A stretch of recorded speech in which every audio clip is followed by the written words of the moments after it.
Hi, it's me again with Corel Draw tips and tricks. Kind of a cool graphic and easy to draw, and you can make it a bunch of changes. You'll take a screenshot of that right there. That's all you need. We're gonna draw a square and hit P, put it in the center of the page, Control D, and make a duplicate while holding down the control button, make another square. Go ahead and select both of them. Let's rotate them 45 degrees. Now, I could make a box that's 19.59, or I could hold down the shift key and double click on the rectangle tool, and that made a box the size of that. Then all we have to do is draw a couple of lines from the center up, from here over. And sometimes it's hard to draw a line from another connection, but it worked that time pretty good. And then all you want to do is take the virtual segment delete key and delete that line.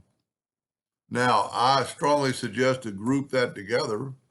We are working in the center of the page, and I am going to make a different color, so it doesn't matter what color you start with. And why I've grouped that together, because now I can move that out of the way.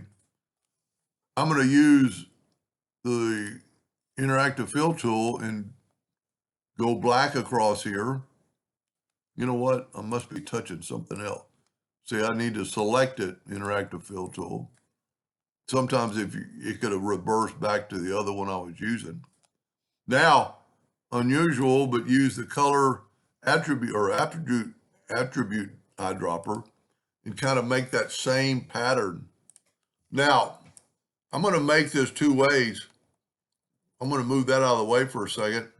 But all I have to do is Control G to group it, Control D to duplicate it, Alternate C to have it rotate, and rotate at 90 degrees and 90 degrees. Now, select it all and go up to Object and ungroup it.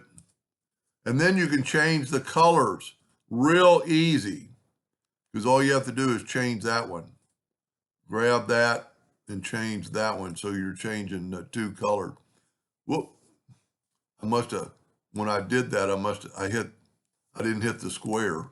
Now we can change that one by going green, and you don't have to change them. It looks good, just one solid color. I did it again. I need to put it in that blue box. And when I'm doing it, it's acting like I'm trying to make the whole thing. But it's pretty easy when there's just two colors. Now I kept the other one for a reason. I'm going to nudge it back.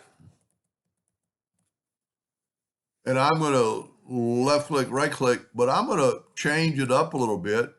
I'm going to take this node and I'm going to go up to Windows, Dockers, and Corners.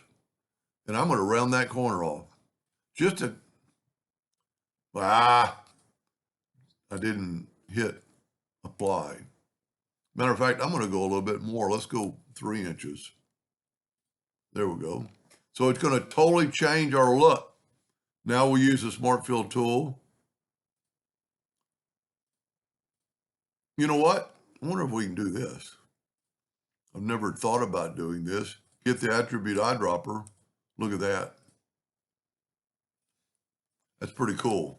Control G to group it, Control D to duplicate it, Alternate C to have it rotate that 90 degrees.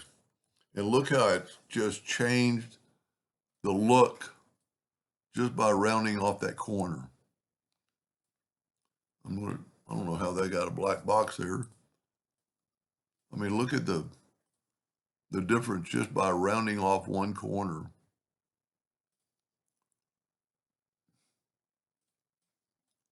Really cool and easy. Hope that helped. Thank you for watching.